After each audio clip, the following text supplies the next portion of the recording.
जी मेरी आवाज़ आ रही है? अगर आवाज़ आ रही है तो काइंडली रिस्पॉन्ड करें ताकि मुझे पता लगे। यस सर, आ रही है। जी कोई बच्चा बोल तो दे एटलीस्ट, इतने ज़्यादा बच्चे बैठे हुए हैं इस वक्त। क्या नाम है आपका? ज़िशान आपने बोला था? जी sir. Hello student, please respond. Zishan, mister Zishan please respond. Am I audible? Yes sir. Yes sir. Okay, Ishan आपसे स्टार्ट करें कि आप मुझे बताएं कि लास्ट क्लास के अंदर हमने क्या डिस्कस किया था। यानी लास्ट जो क्लास तो नहीं कहूँगा मैं, लास्ट जो सेशन था, क्योंकि as for my understanding I have given you some topics, I have given you some slides for which you have to read and then come in this session। तो वो मैं स्लाइड्स पूछना चाह रहा हूँ कहाँ तक दी थी। मेरा जहाँ तक ख्याल है कि I think we have already started chapter second के हम जो हाफ चैप्टर है वो कर चुके हुए थे और हाफ रहता है हमारा। अगर मैं गलत हूँ तो please respond. As for my understanding हमारा जो चैप्टर है वो हम ऑलरेडी उस स्लाइड तक कर चुके थे।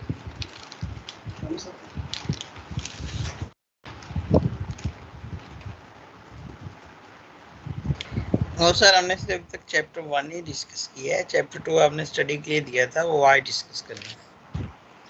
सॉरी, फिर रिस्पॉन्ड करें, ऊंची बोले थोड़ा। मैं कहा सर चैप्टर 2 अभी डिस्कस करना है, सिर्फ चैप्टर 1 हमने डिस्कस किया है अभी। चैप्टर 1 डिस्कस कर लिया था, चैप्टर 2 करना है, लेकिन चैप्टर 1 क्या हाफ पार्ट नहीं डिस्कस कर लिया था 1 से लेकर 23 तक? नो सर, फिर ये आपने स्टडी के अच्छा, लिए दी थी स्लाइड्स। स्टडी के लिए दिया था, तो आप 1 से लेकर 23 तक स्लाइड पर पढ़ कर आए हैं?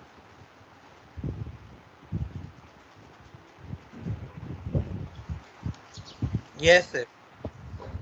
ठीक है, तो हम स्लाइड नंबर 1 से स्टार्ट कर रहे हैं, 1 से लेकर 23 तक पढ़ना है।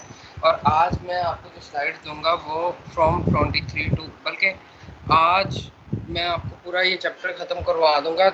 नेक्स्ट जो थर्ड चैप्टर है वो आपको नेक्स्ट वीक पढ़ने के लिए दूंगा। क्लियर?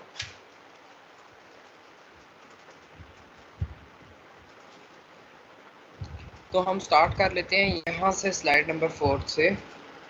दैट इज़ और स्टूडेंट्स और ऑनलाइन, अगर स्टूडेंट नहीं भी ऑनलाइन तो उन्हें बुला लें जल्दी से। मेरे ख्याल से वो शुड प्रोसीड फर्दर। हम स्लाइड, आपको ये स्क्रीन विजिबल है? स्लाइड शो अवेलेबल है आपको? Yes sir. ठीक है, आपको स्लाइड नज़र आ रही है? What is an opportunity? Yes sir. चलें, अच्छा आप प्लीज़ काइंडली रिस्पॉन्ड करें। मैं आपसे पूछूंगा स्लाइड नंबर 4, 5 और 6 के अंदर कोई भी query. Slide number 4, slide number 5 and slide number 6। Slide number 4 पे सिंपल डेफिनेशन है, स्लाइड नंबर 5 के अंदर एक्सटर्नली स्टिमुलेटेड अपॉर्चुनिटी है और एक्सटर्नली इंटरनली स्टिमुलेटेड अपॉर्चुनिटी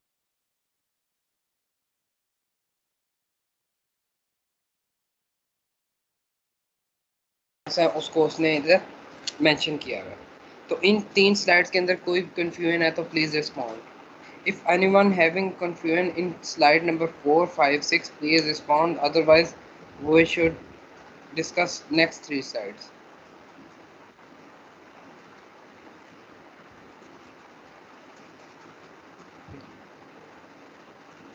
जी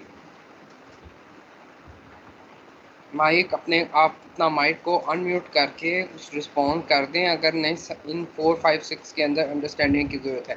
अगर नहीं तो फिर मुझे कोई भी बच्चा गो हेड दे दे ताकि मैं उसको आगे स्टार्ट करूँ 7, 8, 9 को। जी ज़िशान। No problem sir.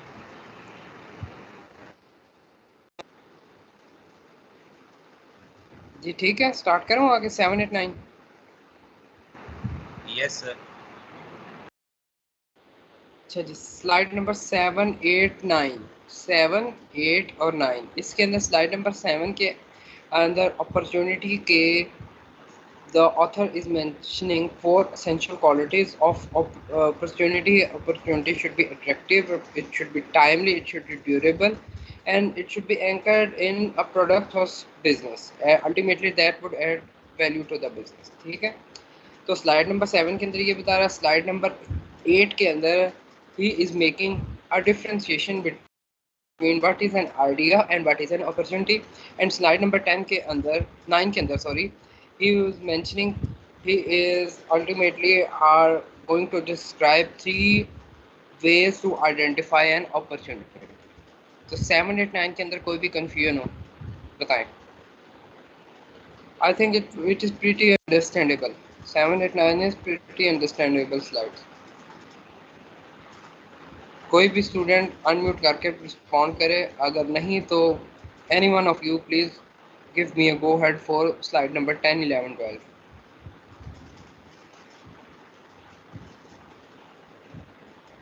जी बेटा, anyone Yes, sir, we can move. Please respond. आगे मैं आगे चलो. Yes, sir.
Okay, slide number 10, 11 and 12. Slide number 10 के अंदर फर्स्ट अप्रोच को वो डिस्कस कर रहे हैं, that is observing trends. Observing trends के आगे 4 टाइप्स हैं, दैट इज इकोनॉमिक फोर्सेस, यानी ऑब्जर्विंग ट्रेंड के फर्दर उसने they have segregated into 4 domains. Observing trend come under economic forces, it would be of social forces, it would be technological advances, and the last one is political and regulatory change.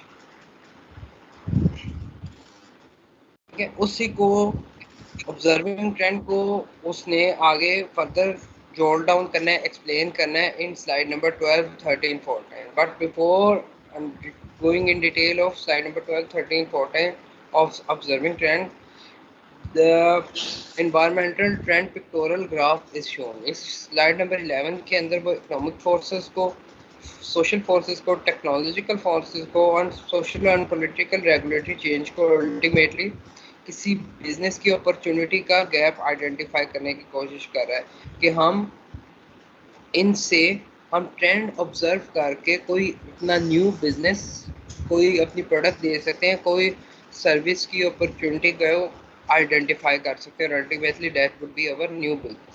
तो opportunity exist कर रही होती हैं, आदर आप economic forces में जाएं, social forces से उसको डिपेक्ट करें, अपने टेक्नोलॉजिकल एडवांसेस देखें एंड पॉलिटिकल और रेगुलेटरी चेंजेस देखें. कहीं ना कहीं इन एरियाज के अंदर ट्रेंड को ऑब्जर्व करते हुए you can tap in market. ठीक है, और अपना business you can start your business.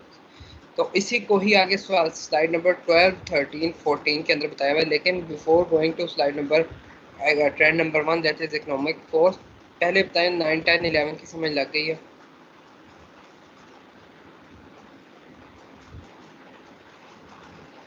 आप रिस्पॉन्ड करेंगे तब मैं प्रोसीड करूंगा. अगर any one of you have any Curie please respond. Sir economic forces को इस डिटेल में जी बताएं बताएं, आवाज़ थोड़े से ऊंची बोलें बेटा, आवाज़ नहीं आ रही, माइक के करीब बोले miss Tuba. Sir economic forces को डिटेल में बता दें थोड़ा। अच्छा जी, इकोनॉमिक फोर्सेस को मैं आपको बता देता हूँ, स्लाइड नंबर 12 है। इकोनॉमिक फोर्सेस क्या हैं कि इसकी एग्जांपल दे देता हूँ। सपोज हमारी इकोनॉमी जो है बड़ी वीक है और इस वक्त डॉलर की प्राइस बहुत रिलेटिवली लो आ रही है, क्योंकि सारी की सारी करेंसीज जो होती हैं that are ultimately link to dollar price. Dollar की प्राइस भी नीचे है, क्रूड ऑयल की भी प्राइस नीचे है, पेट्रोलियम की प्राइस भी नीचे है। सारे मुल्क के अंदर एक काइंड ऑफ इन्फ्लेशन है, यानी महंगाई का जोर ऊपर चला गया। तो उस सूरत के अंदर एक एक एंटरप्रेन्योर क्या देखेगा, उसने देखना है कि कोई ऐसे बिजनेस की तरफ जाए कि लोगों को इकोनॉमिकली बेनिफिट हो। अगर पूरे मुल्क की इन्फ्लेशन इंक्रीज हो रही है, महंगाई बढ़ रही है, तो मैं कोई ऐसा बिजनेस स्टार्ट करूं जिससे लोगों को फ़ायदा हो। ठीक है, लोग अपना पैसा सेव कर सकें। वीक इकोनॉमी के अंदर जो a weak economy favour startup that help consumers to save money. यानी मैं अगर उन्हीं पैसों के अंदर, अगर उनकी पहले फॉर एग्जांपल किसी पर्सन की सैलरी थी 10,000, लेकिन और उस 10,000 में पहले वो अपने एक मंथ का इजीली राशन खरीद लेता था। अब क्या हो रहा है कि अब सैलरी उतनी ही है, लेकिन इन्फ्लेशन इंक्रीज होने की वजह से मैक्सिमम वो 2 वीक्स का राशन खरीद सकते हैं। ठीक है जी, तो इसका मतलब है महंगाई ऊपर चली गई है। तो इस किस्म के के अंदर जब इन्फ्लेशन इंक्रीज हो जाएगा, महंगाई इंक्रीज हो जाएगी, तो एक एंटरप्रेन्योर जो कि बिजनेस की अपॉर्चुनिटी को टैप करना चाहता है, वो इकोनॉमिक फोर्सेस को उसने देख लिया कि इकोनॉमी वीक है, तो वो अपने कंज्यूमर्स के लिए, अपने पब्लिक के लिए, रहने वालों के लिए एक ऐसा बिजनेस स्टार्ट करेगा जिससे वो पैसा कुछ बचा सके। ठीक है, कोई उनको ऐसी अल्टरनेट प्रोडक्ट देगा जो कि कोई बाहर से जो लोग इंपोर्ट कर रहे हैं वो महंगी है, लेकिन पाकिस्तान मेड या लोकल मैन्युफैक्चर उसको करें तो वो काफ़ी चीप पड़ती है। ठीक है, एक इस तरह भी आप इकोनॉमिकली आप अपने बिजनेस को, यानी वीक इकोनॉमी के अंदर अपने बिजनेस को स्टार्ट कर सकते हैं। ठीक है, इसी की एग्जांपल दी हुई है अमेरिका के अंदर। An example is gasbuddy.com, a company started to help consumer save money on gas. जब अमेरिका के अंदर शेल गैस नहीं डिस्कवर हुई थी, ठीक है, जब पेट्रोल की या क्रूड ऑयल की जो था वो हाइक पर था। ये वो एरा है, या वो एरा है जब इराक वॉर नहीं स्टार्ट हुई थी।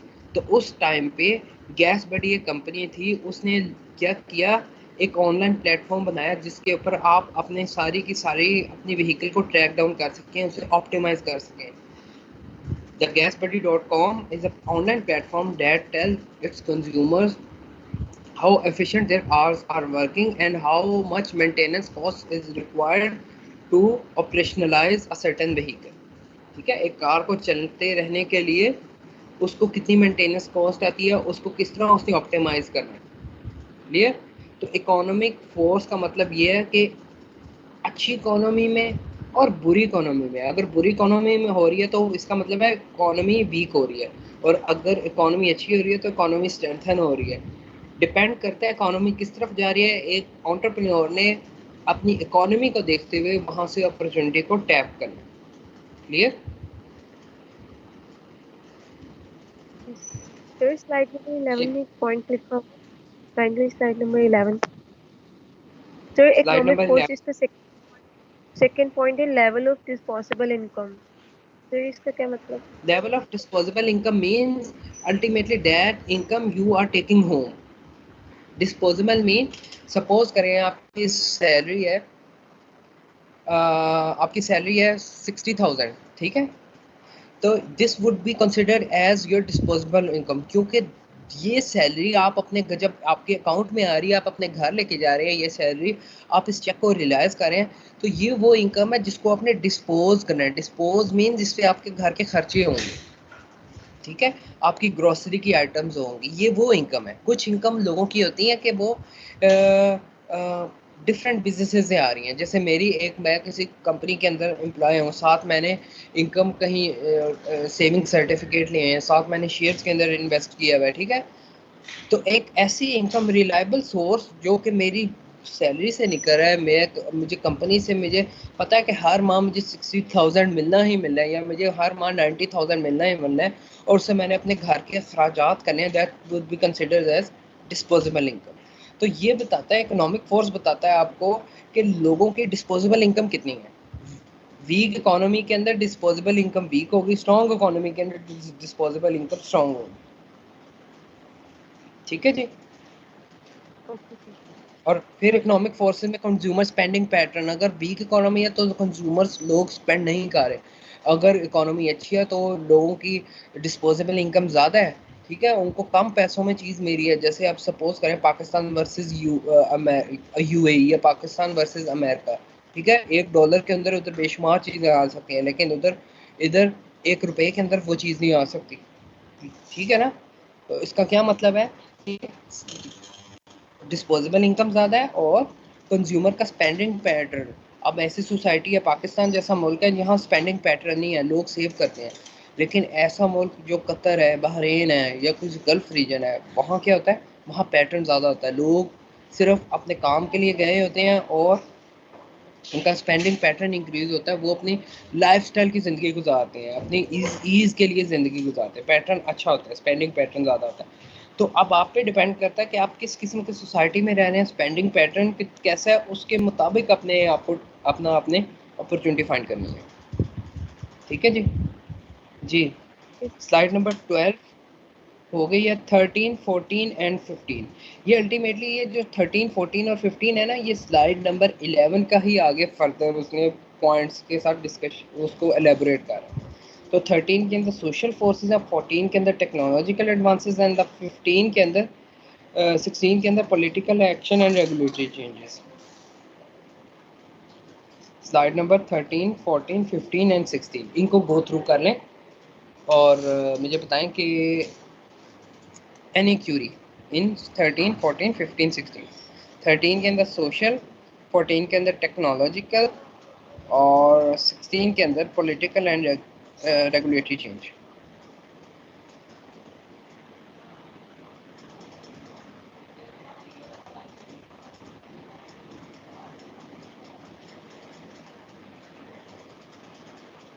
जी क्लास, जी mister Zeeshan, miss Tuba, please respond. No issue sir. जी सर नो इशू। ठीक है जी। स्लाइड नंबर नेक्स्ट है स्लाइड नंबर 18,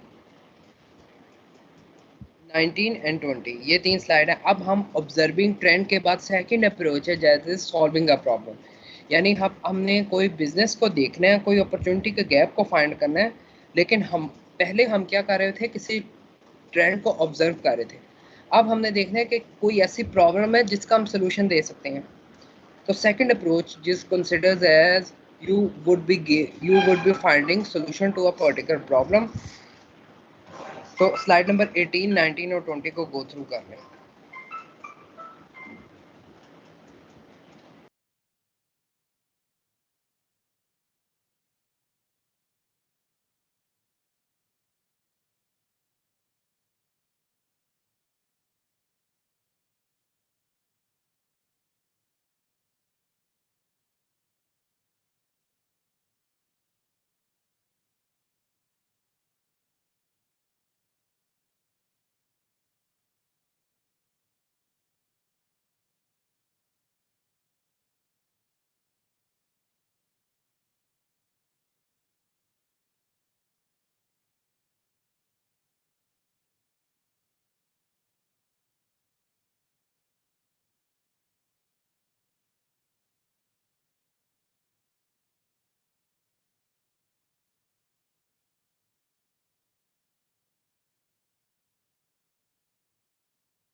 जी स्लाइड नंबर 18, 19, 20 के अंदर एनी इशू। स्लाइड नंबर 18, 19, 20 के अंदर जी mister Zeeshan, miss तुबा, second approach को हम डिस्कस करें जिसके अंदर हम कोई अपॉर्चुनिटी को फाइंड करना है with giving solution to a particular problem, इसके अंदर 18, 19, 20 के अंदर। जी जी Disha, sir no issue, proceed करें। Should to proceed? Yes sir. तो ये जो स्लाइड नंबर 20 है ना, दिस इज आप कह सकते हैं कि ये एग्जाम्पल के तौर पे ऐसे बिजनेसेस दिए हुए हैं जो कि किसी प्रॉब्लम का सोल्यूशन के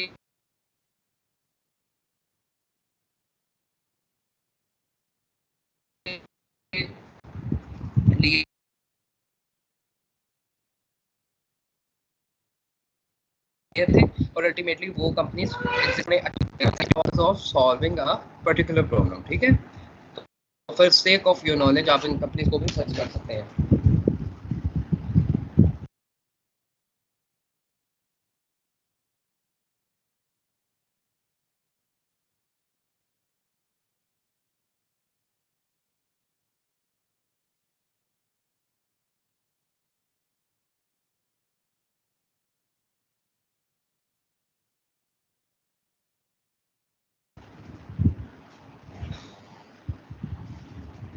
जी, slide number 21, 22 and 23. 21 is third approach, that is final approach. It is that is finding gaps in the market.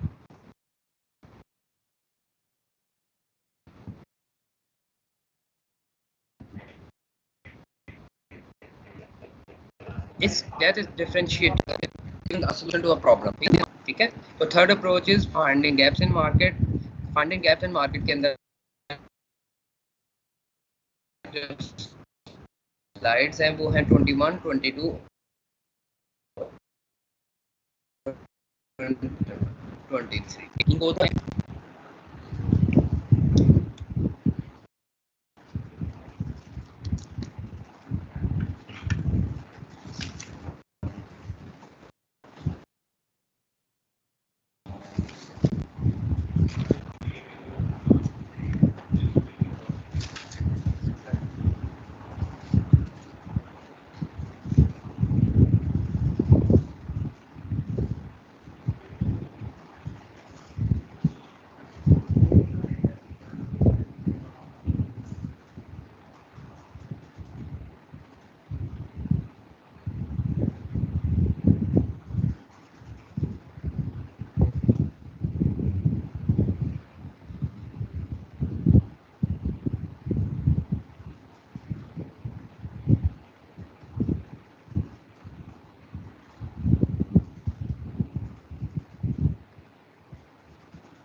Ji class please respond.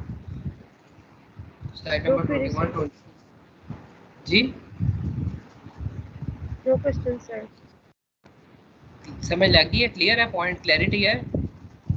Yes sir. Second approach and third approach के अंदर, उसके अंदर हम किसी problem का solution दे रहे हैं, इसके अंदर हम प्रॉब्लम का सोल्यूशन नहीं दे रहे हैं, गैप को फाइंड कर रहे हैं। ठीक है जी, तो ये वो बिजनेस हैं जो कि गैप को फाइंड करने की रिजल्ट में आए थे। Business created to fill a gap in the market. ठीक है, तो ये तीन अप्रोच हैं। The first is observing trend, second is you can find a solution to a problem, and the third is to fill gap in the market. आपकी next class कब है?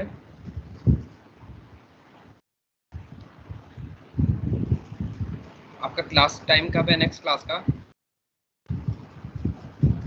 10 o'clock। 10 o'clock पे स्टार्ट हो जानी है, teacher ने आ जाना है या उसको 11 पे आएंगे, मतलब एग्जैक्ट 10 पे है? Yes sir, 10 to 12। 10 to 12। अच्छा, ऐसे है कि आप स्लाइड नंबर 23 तक मैंने आपको करवा दिया है। ठीक है, नेक्स्ट 20 स्लाइड नंबर 24 से एंड ऑफ चैप्टर तक, चैप्टर के एंड तक आपने नेक्स्ट क्लास के अंदर हम करेंगे, आपने पढ़ कर आना है 7 चैप्टर थर्ड की जो है चैप्टर 3 की मैं स्लाइड्स दे रहा हूँ वो आपने भी पढ़ कर आनी है नेक्स्ट वीक तक, ठीक है। रिमेनिंग चैप्टर प्लस चैप्टर 3 का half, I am going to repeat again remaining chapter from slide number 24 and chapter 3 का हाफ जो कि मैं स्लाइड तक आपको मेंशन कर रहा हूँ।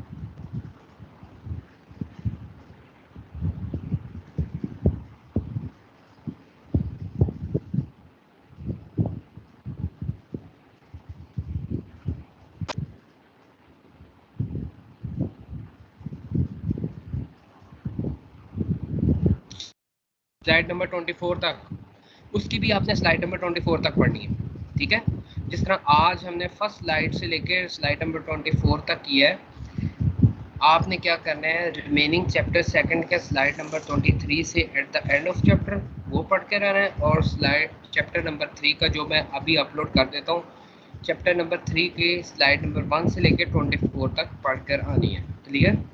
Is that clear? Yes. ठीक है जिशान, मिस तूबा, समझ लगी है?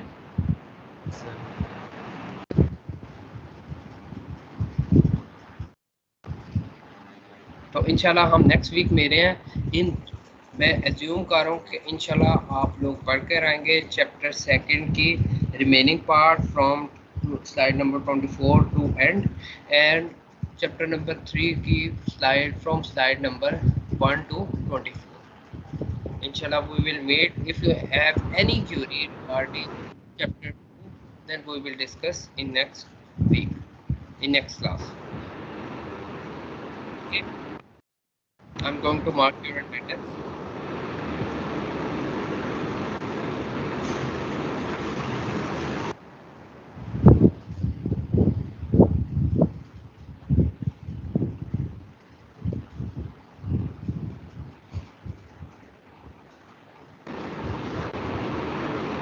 Now